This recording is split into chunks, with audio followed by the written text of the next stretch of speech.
एक छोटा सा गांव था, नाम था मोहनपुर।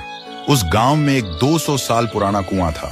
लोग कहते थे हर रात उस कुएं से एक रोती हुई लड़की की आवाज सुनाई देती है।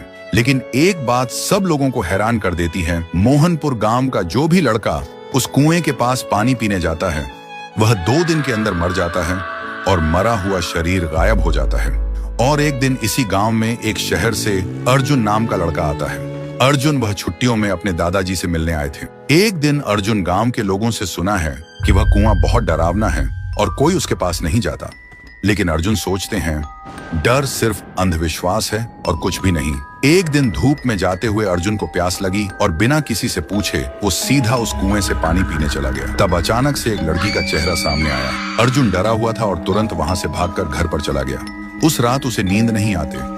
हर समय उसे लगता है कोई उसे देख रहा है और कोई बुला रहा है। अब उसे भी डर लगने लगा था। फिर सुबह अर्जुन ने एक बुजुर्ग से पूछा, चाचा ये कुआं इतना डरावना क्यों है? चाचा ने बोला, यह कुआं बहुत पुराना है। यहाँ से आधी रात में एक लड़की की रोते हुए आवाज निकलती है और वह लड़की हमेशा लड़कों को ही अपना शिकार बनाता है। आज तक इसका राज कोई समझ नहीं पाया। इस बात को सुनकर अर्जुन वहां से निकल पड़े और घर में आकर एक पाखंडी बाबा को कॉल करके बुलाता है ताकि इसका राज क्या है वह जान पाए। और आखिरी दिन पाखंडी बाबा आता है और गांव के सभी लोग इकट्ठा होता है। पाखंडी बाबा उस कुएं को देखकर कांपते हुए कहता है कि यह तो बहुत ही भयानक है। कुएं के अंदर जो भी है उसको पकड़ना मेरे बस के बाहर है। ऐसे बोलकर पाखंडी बाबा उस गांव से निकल पड़े। ऐसी स्थिति में गांव वाले का डर और भी बढ़ जाता है। अर्जुन के मन में सवाल उठते हैं कि उस दिन मैंने जो देखा क्या वह मेरा वहम था, और आज तांत्रिक ने क्या देखा जो डर के भाग गया।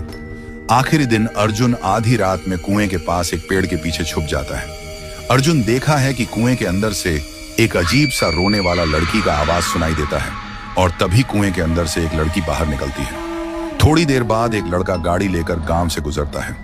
वह लड़की उसके सामने आ जाती है और लड़की उस लड़के को मार देता है और लड़के का शरीर गायब हो जाता है।